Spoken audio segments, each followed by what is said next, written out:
Hello students, how are you? कैसे हो आप लोग सब? आई होप आप सभी ने शेड्यूल वगैरह लिखा होगा, 6 बजे से पहले भेज देना, ठीक है? Now today we are going to continue chapter number 10, that is light, and in this chapter a new topic that is refraction, refraction of light. Light का दो चीजें होता है, एक reflection when it bounce back in the same plane और the same media, and refraction the light travels from one transparent medium to another। तो एक transparent medium से दूसरे ट्रांसपेरेंट मीडियम में जब लाइट ट्रैवल करती है तो उस फिनोमिना को बोलते हैं रिफ्रैक्शन। अब इस केस में सपोज कि मैं ग्लास ले लूं, कांच, अगर मैं ग्लास लूंगा तो और लाइट पास करूंगा तो लाइट आर पार निकल जाएगी। मिरर लूंगा तो ऐसा नहीं होगा, मिरर लूंगा तो रिफ्लेक्शन होगा, बट अगर ग्लास लूंगा तो रिफ्लेक्शन नहीं होगा, रिफ्रैक्शन होगा, ठीक है? तो इस तरह से लाइट पास हो जाएगी। तो what is the concept of refraction and what is refraction actually? तो let's see definition. Change in the path of the light rays as it travel from one medium to another medium is called reflection। तो refraction क्या है बच्चों? Change in the path of light when light travels from one medium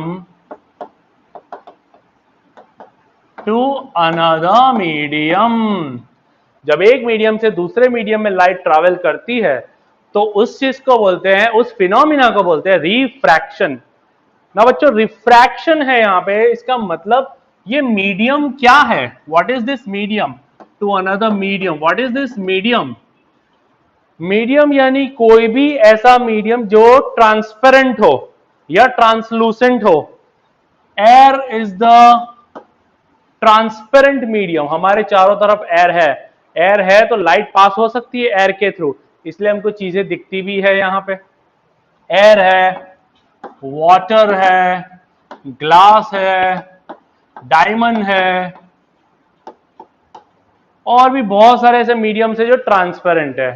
petrol हो गया, kerosene हो गया, पूरी तरह से ट्रांसपेरेंट जरूरी नहीं है, बट उसके आर पार लाइट जा सके ऐसा। हाँ, I can not say this black board as a transparent medium, यहां से लाइट पीछे की तरफ पार नहीं होगी, ठीक है? तो ट्रांसपेरेंट मीडियम जो होता है ना बच्चों, तो उसको, उसमें से लाइट जो होती है वो आर पार जा सकती है, ठीक है? तो इस तरह से होता है। नाउ दो कंसेप्ट आपको पहले बहुत इंपॉर्टेंटली समझने पड़ेंगे, rare medium and denser medium. Rarer medium and denser medium. What is rarer and what is denser? Rarer mediums are those mediums in which the particle of that medium are not closely attached to each other। जैसे कि air, तो air जो है, air सबसे rarest medium है। इसका मतलब air के जो पार्टिकल्स है एकदम दूर दूर है एक दूसरे से, ट्रैफिक जाम नहीं होता इसमें ऐसा, तो पार्टिकल्स काफी दूर दूर होते हैं, पार्टिकल्स काफी दूर दूर होते हैं, वो रेयर मीडियम हो जाएगा। जबकि डेंसर मीडियम कैसा होता है? ऐसा मीडियम जिसके पार्टिकल एकदम पास पास होते हैं। तो एकदम पास पास अगर होते हैं पार्टिकल्स,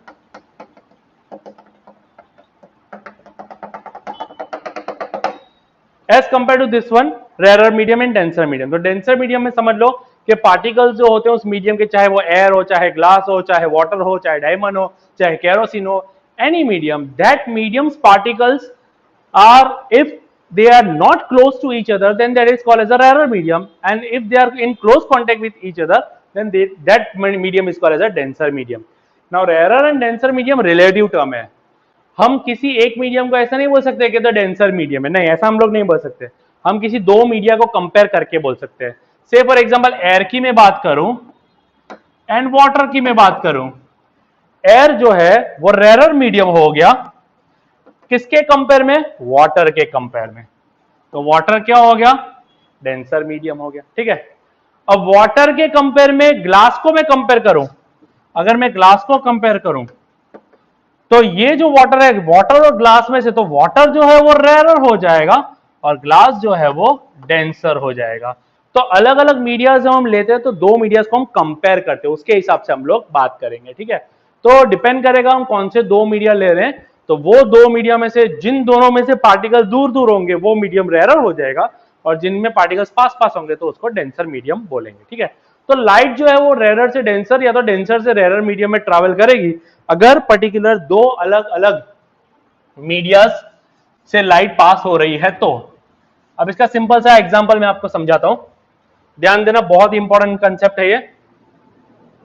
सपोज ये ग्लास मीडियम है, ग्लास, ये ग्लास है, ठीक है, और ये आजू बाजू सब एयर है, ये ग्लास मीडियम है, ग्लास, कांच, ठीक है। अब लाइट है ना ट्रैवल कर रही है, लाइट ट्रैवल कर रही है, बट कैसी कर रही है बच्चों? ऑब्लिकली, ऑब्लिकली ट्रैवल कर रही है। अगर ऐसे टेढ़ी आ रही है, टेढ़ी लाइट ट्रैवल कर रही है, तो ये लाइट है ना, नॉर्मली हम क्या सोचते हैं, आर पार हो जाती है, तो ऐसे हम लोग ऐसा सोचते हैं कि ऐसे चली जाएगी, सीधी सीधी चली जाएगी, हम लोग ऐसा सोचेंगे, बट ऐसा होता नहीं है। लाइट जब रेयरर मीडियम से डेंसर मीडियम, ये डेंसर मीडियम है, जो ग्लास है वो डेंसर मीडियम है, जब रेयरर मीडियम से डेंसर मीडियम में लाइट ट्रैवल करेगी ना, तो ये थोड़ी अंदर की तरफ मुड़ जाएगी, ये सीधी नहीं जाएगी, अंदर की तरफ मुड़ जाएगी। तो अंदर यानी क्या? अगर मैं यहां पे, ये इंसिडेंट रे हो गई बच्चों, ये इंसिडेंट रे हुई, इंसिडेंट यानी जो रे आती है ना, इंसिडेंट रे जो है, तो यहां से अगर मैं परपेंडिकुलर एक नॉर्मल गिराऊं, याद है ना नॉर्मल हम लोग ने देखा था, ये नॉर्मल है। नॉर्मल क्या होता है बच्चों? हमेशा सरफेस को परपेंडिकुलर होता है, ये बताया था मैंने। तो ये सरफेस जहां पे लाइट इंसिडेंट कर रही है, तो when the light incident on the surface and light travelling from rare to denser medium, यानी एयर से यहां ग्लास में अगर जा रही है, तो light instead of going straight it will bend, वो थोड़ी बेंड हो जाएगी। ठीक है, तो रेयर से डेंसर मीडियम में बेंड, कहां बेंड हो रही है? तो नॉर्मल की तरफ हो रही है। नॉर्मल देखो यहां है, ये नॉर्मल की तरफ हुई ना, थोड़ी अंदर की तरफ आई, नॉर्मल की तरफ बेंड हो रही है। यानी when rays of light travel from rarer to denser medium, it bends towards the normal, band towards the normal, normal की तरफ बैंड करेगी। यानी वो लाइट रे सीधी सीधी सीधी सीधी नहीं जाएगी, वो लाइट रे ऐसे बैंड कर जाएगी। ठीक है, आपने एक बहुत ही सिंपल सा एक्सपेरिमेंट देखा होगा, अब भी कभी आप लोग कर सकते हैं।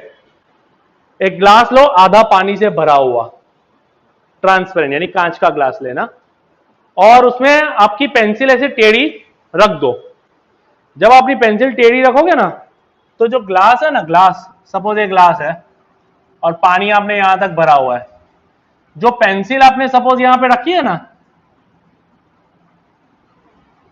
तो वो हमको इस तरह से थोड़ी बैंड दिखाई देगी, ऐसे सीधी नहीं दिखाई देगी, है एक्चुअल में ऐसी ही है वो, बट वो सीधी दिखाई नहीं देगी, थोड़ी बैंड दिखाई देगी। कहां से बैंड दिखाई देगी? पानी का जहां सरफेस लगता है ना बच्चों, वहां से थोड़ी बैंड दिखाई देगी। तो अगेन ऐसा क्यों हुआ? ये कौन सा मीडियम था? एयर। एयर कैसा मीडियम है? Rare medium. कहां पे ट्रैवल कर रहा है लाइट? यहां पे ये पेंसिल है, उसके ऊपर लाइट गिर रही है, तो वो इसलिए हमको पेंसिल दिख रही है, तो लाइट की हम लोग बात करेंगे।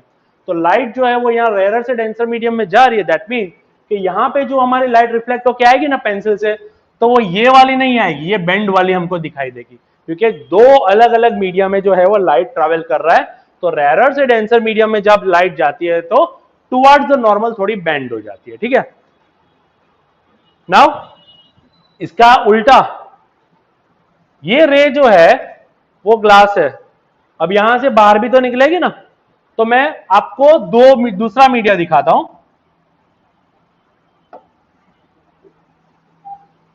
सपोज ये डेंसर मीडियम है,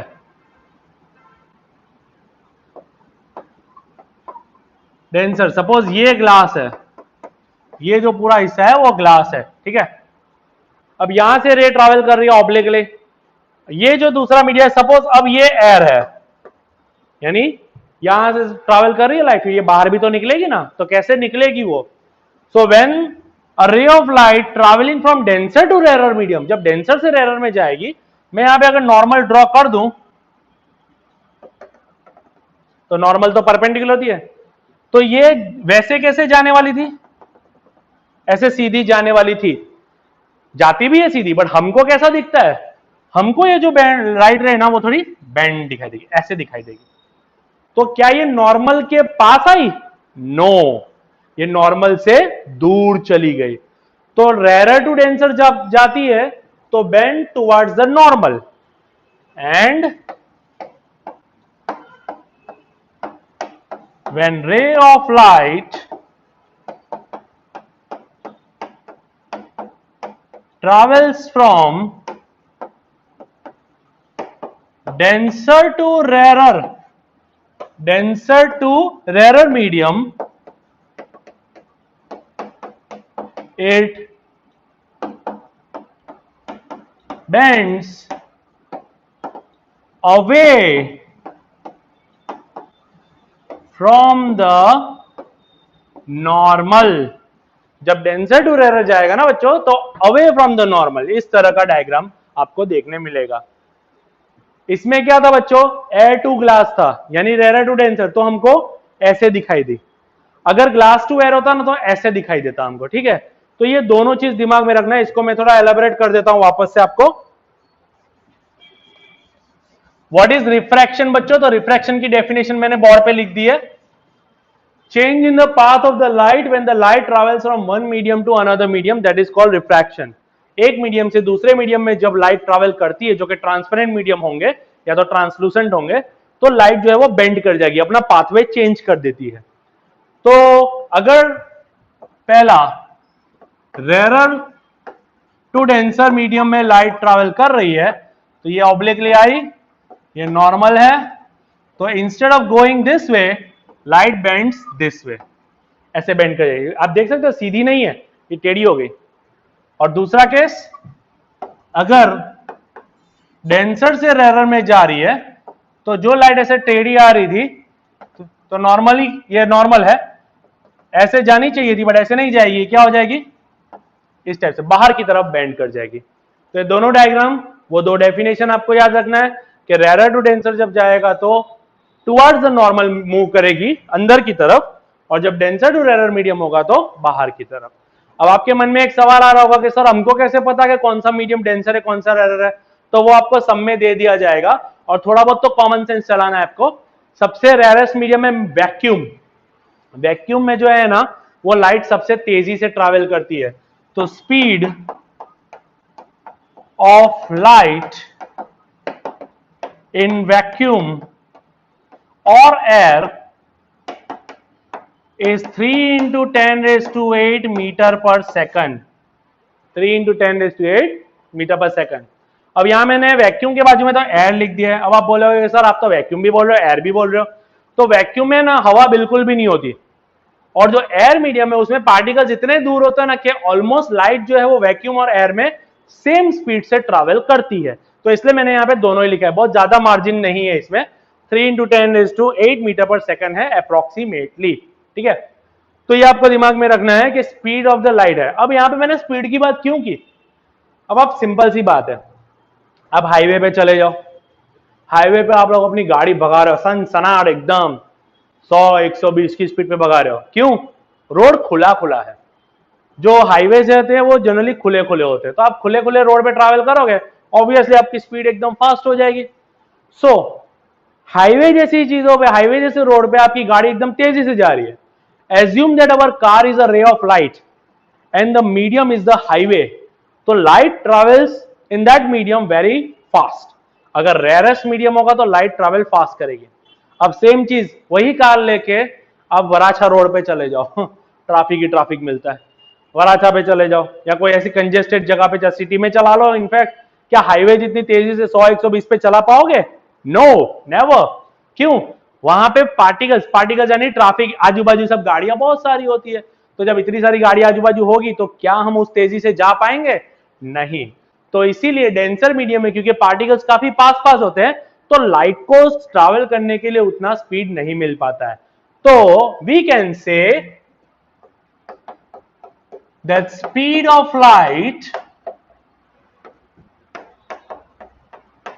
increases in rarer and decreases in denser medium।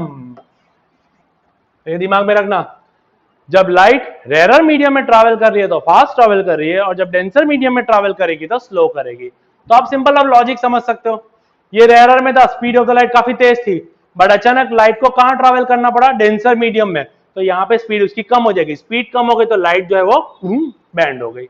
यहाँ पे डेंसर मीडियम जो भी इसकी स्पीड थी, तो ये स्पीड ऑफ लाइट जो भी थी, अब अचानक से उसको रोड खुला मिल गया, हाईवे मिल गया, तो उसकी स्पीड जो है वो अचानक से बढ़ जाएगी, यानी यहां पे जो है वो फास्ट ट्रैवल करेगी। ठीक है, तो ये आपको दिमाग में रखना है कि बेंड टुवर्ड्स द नॉर्मल कब होता है और अवे फ्रॉम द नॉर्मल कब होता है। ठीक है, now causes of refraction. Refraction क्यों होता है भाई, उससे पहले तो हम लोग यहां पे बात कर लेते। ये हो गए आपकी इंसिडेंट रे, और ये हो गई आपकी रिफ्रैक्टेड रे। रिफ्लेक्टेड नहीं बोलूंगा, रिफ्रैक्टेड बोलूंगा, क्योंकि लाइट तो पार हो रही है ना, दूसरे मीडियम में जा रही है यहां पे। ठीक है, नाउ कॉजेज ऑफ रिफ्रैक्शन।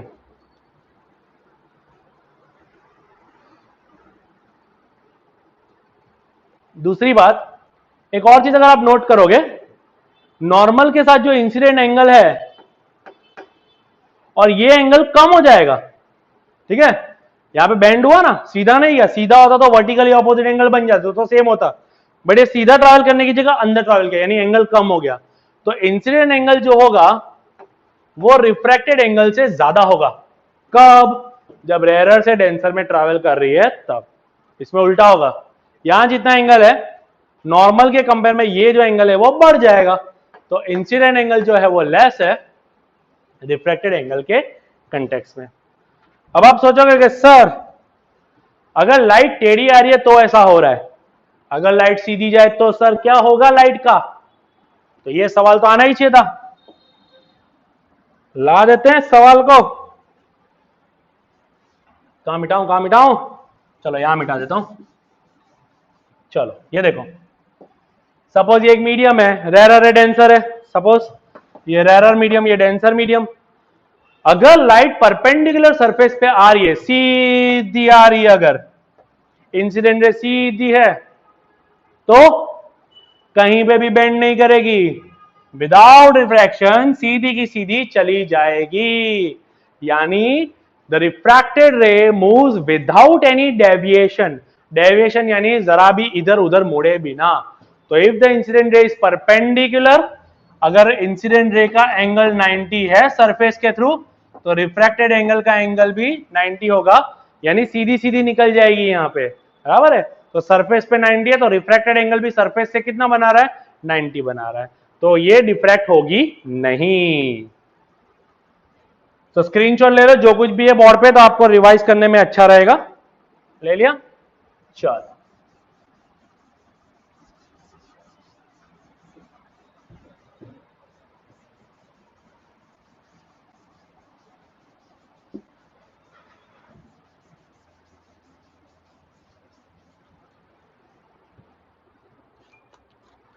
चलो कॉजेज ऑफ रिफ्रैक्शन की बात करते हैं, किस वजह से रिफ्रैक्शन होता है। Speed of the light is different in different media, जैसे मैंने बताया अलग अलग मीडियम में लाइट की स्पीड चेंज हो जाती है। More is the rare medium and comparatively less is the denser medium.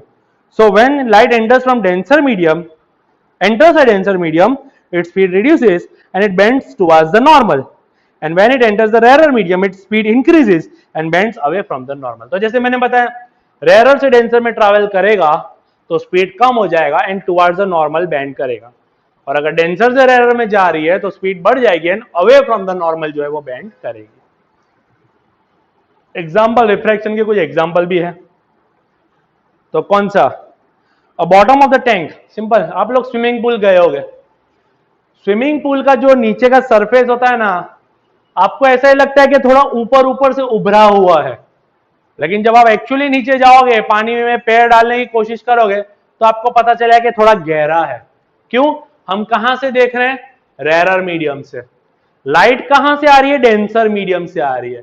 तो लाइट हम जब डेंसर मीडियम से आ रही है, सपोज ये स्विमिंग पूल का ये बेस है, ये पूरा वाटर है, समझना है ध्यान से, बहुत इंपॉर्टेंट कंसेप्ट है। ये अपने यहां से देख रहे हैं, ठीक है? तो लाइट ये इंसिडेंट थी और ये रिफ्रैक्टेड थी, ठीक है? बट लाइट कहां से आ रही है? लाइट हम लोग क्या देख रहे हैं? नीचे सरफेस देख रहे हैं। तो लाइट कहां से आएगी? डेंसर से रेयर में ट्रैवल करेगी ना। तो जब डेंसर से रेयर में ट्रैवल कर रही है, तो अगर हम ये चीज देख रहे हैं ना, तो थोड़ा ये डेंसर से रेयर, तो instead of moving this one, वो थोड़ा ऊपर से हमको दिखाई देने वाला है, ठीक है? तो जो फ्लोर है वो हमको थोड़ा ऊपर से दिखाई देता है स्विमिंग पूल का। इसके बारे में और भी डिटेल में हम लोग देखेंगे, फिलहाल तो कुछ एग्जांपल्स देख रहे हैं। The latter to be appear raised when viewed from the glass slab plays over the document because of refraction of light. अब ये बुक है, बुक के ऊपर ये सब लिखा हुआ है। अगर मैं कांच की कोई चीज रख दूं, इनफैक्ट आप ग्लास रख दो उसके ऊपर, तो लेटर्स आपको बड़े बड़े दिखाई देंगे, थोड़े उभरे उभरे से दिखाई देंगे ऊपर से। Third, a pencil partially immersed in the water appears to be bent because of refraction coming from the part of the pencil that is under water. मैंने बताया ना, पेंसिल जो है वो बेंड थोड़ी दिखाई देगी। A lemon is kept in the water tumbler appears to bigger than its actual size when viewed from the side. एक ग्लास ले लो पानी से भरा हुआ, उसमें नींबू डाल दो, तो नींबू की एक्चुअल साइज से थोड़ा बड़ा नींबू दिखेगा जब पानी के थ्रू आप व्यू करोगे तब। ऐसा नींबू संतरा नहीं बन जाएगा, ठीक है? Now refraction through a glass slab, बच्चों ये एक्टिविटी है, बहुत इंपॉर्टेंट एक्टिविटी है।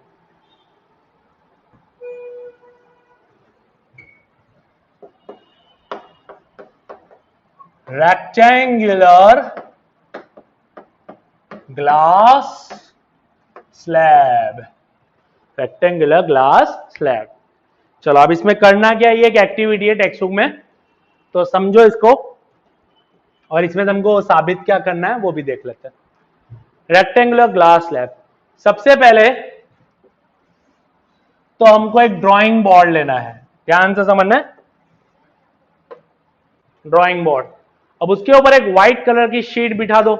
सपोज ये ब्लैक बोर्ड मेरा ड्राइंग बोर्ड था और ये व्हाइट कलर की शीट मैंने इसके ऊपर ये ड्रॉ कर दी, यानी बना रख दी है। अब इसके ऊपर आपको रखना है rectangular glass slab. Glass slab कांच का जो रेक्टेंगुलर फॉर्म में होता है ना वो। इसका बॉर्डर आपको मार्क कर देना है ए बी सी डी। क्या करना है आपको? रेक्टेंगुलर ग्लास स्लैब रखो और पेंसिल से उसकी बॉर्डर बना दो और उसका नाम लिख दो ए बी सी डी, ठीक है? पहला स्टेप। अब क्या करना है आपको? आपको लेनी है all pins, all pins, all pins टांकनी बोलते हैं ना, टांकनी, वो लेनी है। अब आपको दो ऑल पिन्स लेनी है और वो इस तरह से कहीं पे लगा देनी है, एक यहां पे और एक यहां पे, ऑब्लिकली लगानी है इस तरह से कि यहां पे मैं अगर लाइन ऐसे ड्रॉ करूं तो ये थोड़ी टेढ़ी लाइन मुझे दिखाई दे, ठीक है? तो ये हो गई अपनी इंसिडेंट लाइट हो गई, ऐसा हम लोग कंसीडर कर सकते हैं। दो ऑल पिन लगाओ, उसके थ्रू एक लाइन पास कर दो। इन ऑल पिन्स का नाम भी दे देते हैं एक्स वाई, आप लोग कुछ भी दे सकते हो, पी क्यू आर एस कुछ भी दे सकते हो, ठीक है? तो ये ऑल पिन्स लगा दी मैंने एक्स एंड वाई, एक लाइन ऑब्लिकली ड्रॉ कर ली मैंने। ये जो पॉइंट आया, इस पॉइंट का नाम आप दे दो ओ, इस पॉइंट का नाम दे दो ओ, ठीक है? अब यहां से एक नॉर्मल हमको ड्रॉ करना है, परपेंडिकुलर, ठीक है? कर दिया, ओके। नाउ ये वाला कैसा मीडियम था बच्चों? एयर। जबकि ये वाला कौन सा मीडियम है बच्चों? ग्लास। तो एयर कैसा मीडियम हुआ बच्चों? रेयरर। और ग्लास कैसा मीडियम हुआ बच्चों? डेंसर। तो अब यहां हमको करना क्या है, ये जो ग्लास स्लैब है ना, तो ये मैं आपको ऐसे दिखा रहा हूं। अब आपको क्या करना है, जैसे कि ये आपका बोर्ड था, आपने ऐसे ड्रॉ किया था, ठीक है? अब आपको क्या करना है, ये सपोज मेरा ग्लास स्लैब था, मैंने इसको ऐसे रखा था ऊपर, आप समझ रहे हो, मैंने ऐसे रखा था। फिर इसको से बॉर्डर ड्रॉ कर दी, वो ये बॉर्डर है।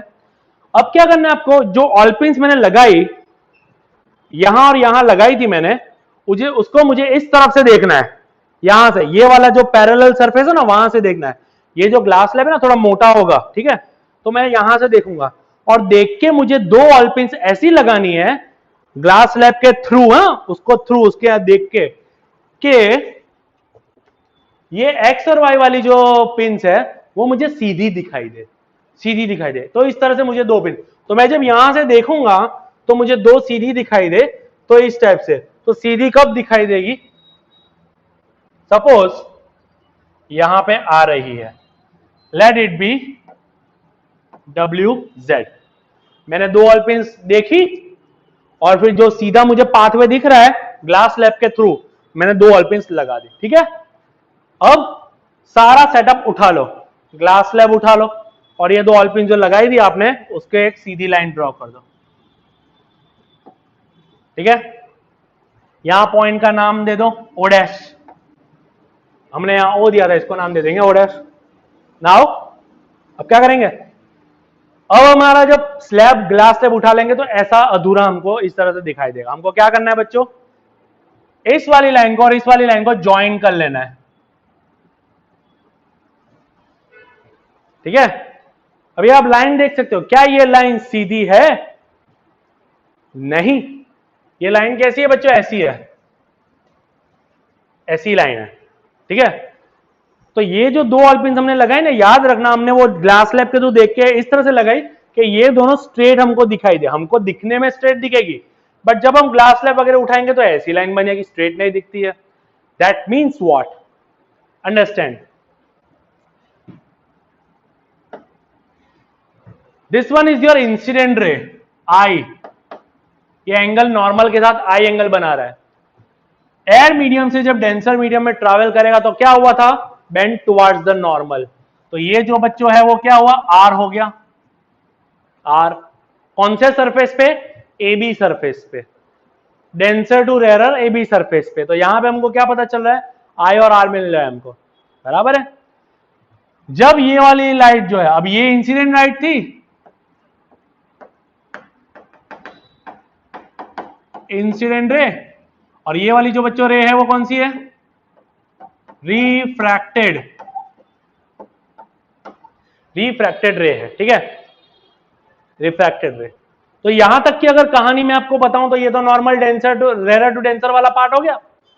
अब लाइट यहां पे आके रुक नहीं जाती है, यहां से बाहर भी तो निकल रही है ना, तो बाहर तो यहां पे भी एक नॉर्मल में ड्रॉ कर देता हूं, इस वाले नॉर्मल का नाम मैं रखता हूं MM डैश और ये वाले नॉर्मल का रखता हूं मैं N डैश, ठीक है।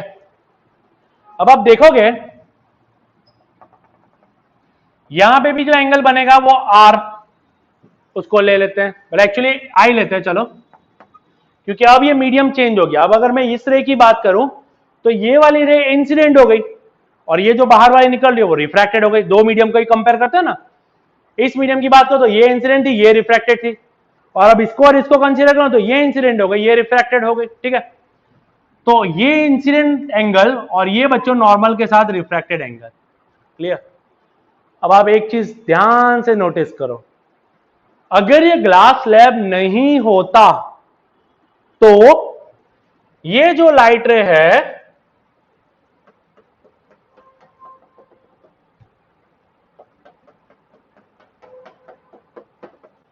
ऐसे जाती सीधी, बट हुआ क्या, इंस्टेड ऑफ मूविंग दिस, ये लाइट रे कैसे मूव की, ऐसा दिख रहा है आपको, इस तरह से मूव किया। तो ये जो डिस्टेंस है ना बच्चों, ये पैरेलल लो लाइंस है, इसके बीच का जो डिस्टेंस है, ये वाला जो डिस्टेंस है, इसको हम बोलेंगे lateral shift, lateral shift, lateral shift. Lateral shift का मतलब क्या है, एक साइड से थोड़ी चेंज हो गई है, बाहर की साइड चली गई। अगर ये बीच में ग्लास स्लैब नहीं होता तो सीधी जाती, ग्लास स्लैब की वजह से ये जो पाथवे है वो इस तरह से बन गया। यानी लाइट जो है वो ट्रैवल कैसे कर रही है, किस तरह से कर रही है, कौन से एंगल बना रही है, तो इस तरह से बन रहा है। इस केस में, पहले केस में जो सरफेस AB था, ए बी सरफेस पे जो एंगल ऑफ इंसिडेंस था वो greater than angle of refraction था, ठीक है। सरफेस सी डी जो था वहां पे जो एंगल ऑफ इंसिडेंस था ये लेस है as compare to angle of refraction यहां पे। बट आप जब मेजर करोगे ना एंगल ऑफ इंसिडेंट ये वाला और ये वाला, तो ये दोनों एंगल सेम होंगे। Angle of incident at the surface A B is equal to angle of refraction at surface CD। ये एंगल जो है ना आर वाला ये वाला वो सेम होगा। तो कंफ्यूजन ना हो ये आर और ये आर में, तो ये वाले एंगल को अपने लिख देते हैं ई। ई यानी कि इमर्जेंट एंगल। तो एंगल ई क्या हो गया? Emergent angle. तो अपने रेज का नाम चेंज कर लेते हैं, क्या दिक्कत है? इंसिडेंट रे, रिफ्रैक्टेड रे, और ये जो बाहर निकली उसको मैं क्या बोलूंगा बच्चों? इमर्जेंट रे। बाहर जो निकली उसको क्या बोलेंगे? इमर्जेंट रे। और आप एक चीज नोटिस करेंगे, that i angle is equal to e angle. I और ई एंगल जो है वो सेम है। अगर आई एंगल 30 था तो ई एंगल सरफेस के बाहर सीडी के ऊपर कितना होगा? 30 होगा, ठीक है। तो ये हो गया आपका ग्लास स्लैब का एक्सपेरिमेंट। ये पूछते हैं एग्जाम में बच्चों, तो मैं इसमें आपको पढ़ के एक बार बता देता हूं। When a ray of light enters in a glass medium, the emergent ray is parallel to the incident ray। ये इंसिडेंट है ना उसको पैरेलल हो जाएगी इमर्जेंट रे, but it is shifted sideward slightly. But ये साइड में पैरेलल है और थोड़ी साइड में। ये जो गैप है उसको क्या बोलते हैं बच्चों? लेटरल शिफ्ट बोलते हैं इसको। शिफ्ट यानी थोड़ा दूर हट गया। In this case refraction take place twice. दो बार रिफ्रैक्शन होता है, पहले सरफेस ए बी पे और दूसरी बार सरफेस सी डी पे।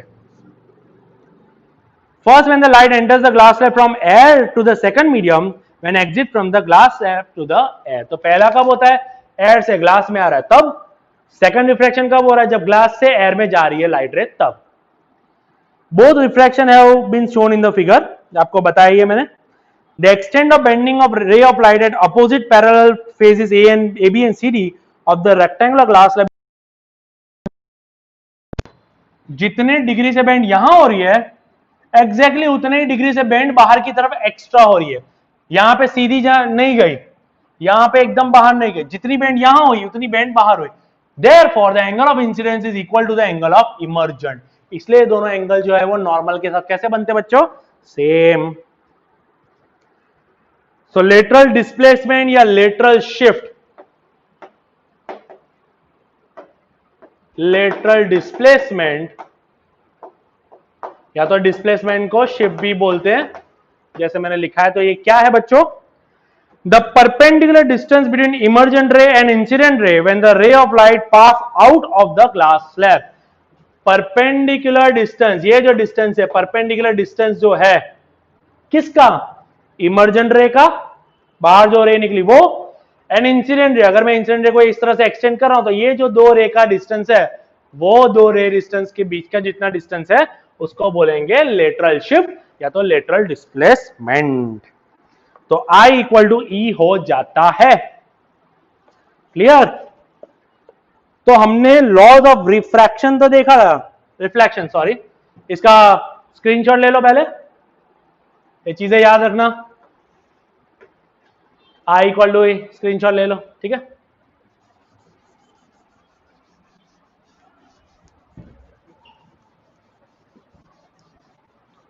अब हम देखेंगे लॉ ऑफ रिफ्रैक्शन। रिफ्रैक्शन के भी तो कुछ लॉ होंगे ना। रिफ्लेक्शन के हमने दो लॉ देखे थे। Angle of incidence is equal to angle of reflection, and second point, incident ray, reflected ray and normal all lies in the same plane. यहां पे पहला पॉइंट सेम ही है।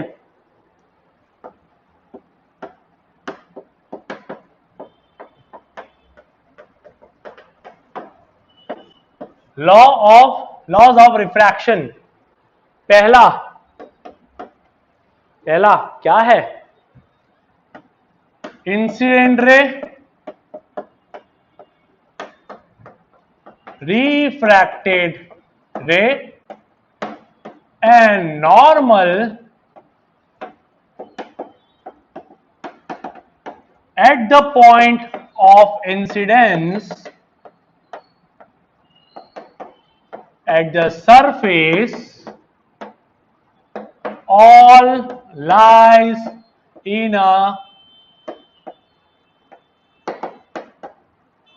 सेम प्लेन, तीनों तीन एक ही प्लेन में होंगे, एक ही सरफेस पे होंगे। पहला पॉइंट यहां पे रिफ्रैक्टेड है, याद रखना। And second point very important,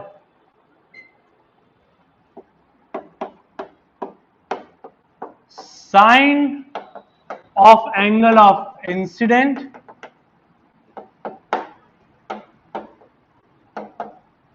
sorry the ratio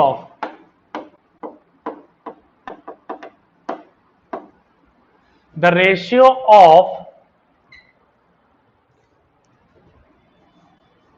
इसको पूरा ही लिख दूं, कंफ्यूजन नहीं होगा स्क्रीनशॉट में। The ratio of sine of angle of incidence to the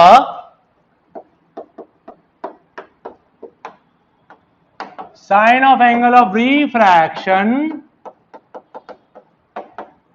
is constant for a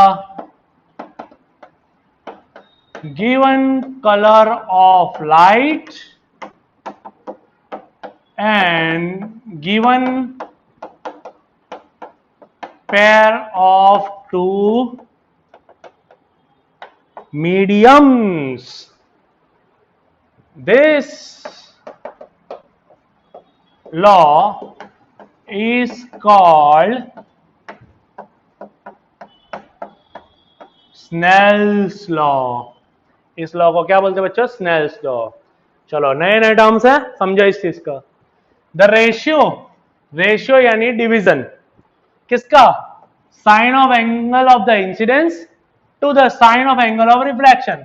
अब ये साइन क्या है बच्चों? तो साइन एक एंगल होता है, मैथ्स में ट्रिगोनोमेट्री आएगा तो उसमें sine theta, cos theta, tan theta, ये सब वैल्यूज आएंगे। तो यहां पे क्या है अपना? Sine I upon sine R is equal to constant. ये है स्नेल्स लॉ, ठीक है। और ये जो कांस्टेंट की जो वैल्यू आएगी ना, इसको बोलते हैं refractive index.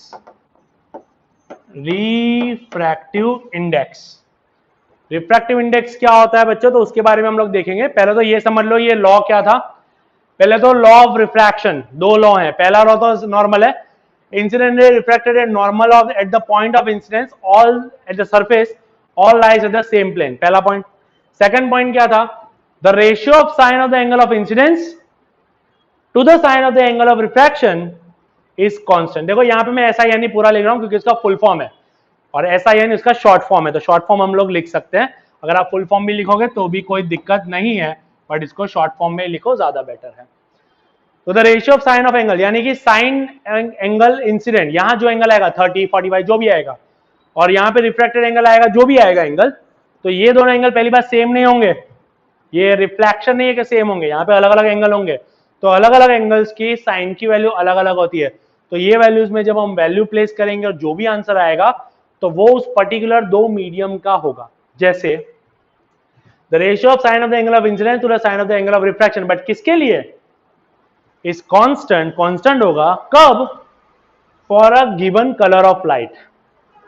Given colour of light आपने देखा है बच्चों, अलग अलग कलर की जो लाइट होती है उसकी स्पीड अलग अलग होती है। जो रेड लाइट होती है वो सबसे फास्ट ट्रैवल करती है, और जो वायलेट होती है सबसे लो ट्रैवल करती है। तो अलग अलग कलर की जो स्पीड ऑफ लाइट है वो अलग अलग होती है, ठीक है। तो इस तरह से, and for a given pair of two media, given pair of two media का मतलब क्या होता है? एयर और वाटर तो रेशियो फिक्स है, वाटर और ग्लास तो रेशियो फिक्स है, but glass to water ratio अलग हो जाएगा, कोई दूसरा मीडियम तो अलग हो जाएगा। तो given two pair of medias के लिए अलग अलग एंगल्स हो जाते हैं, तो इसके बारे में हम लोग डिटेल में देखेंगे। ये लॉ क्या बोलते हैं बच्चों, इसको स्नेल्स लॉ बोलते हैं, ठीक है। और ये जो कांस्टेंट की जो वैल्यू आएगी ना 1, 3.5, तो उसको क्या बोलते हैं बच्चों, रिफ्रैक्टिव इंडेक्स, ठीक है, उसको क्या बोलते हैं बच्चों, रिफ्रैक्टिव इंडेक्स। तो रिफ्रैक्टिव इंडेक्स क्या है उसके बारे में हम लोग डिटेल में देखेंगे।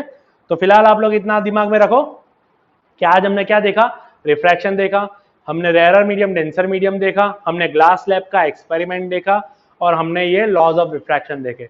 काफी इंपॉर्टेंट टॉपिक्स है, अच्छे से इसको दिमाग में लेके चलना, ठीक है। थैंक यू वेरी मच, आज के वीडियो के लिए इतना ही, बाकी का नेक्स्ट वीडियो। और शेड्यूल लिखना खास करके, और सर को सेंड करना, लर्न करके लिखना। Okay, thank you.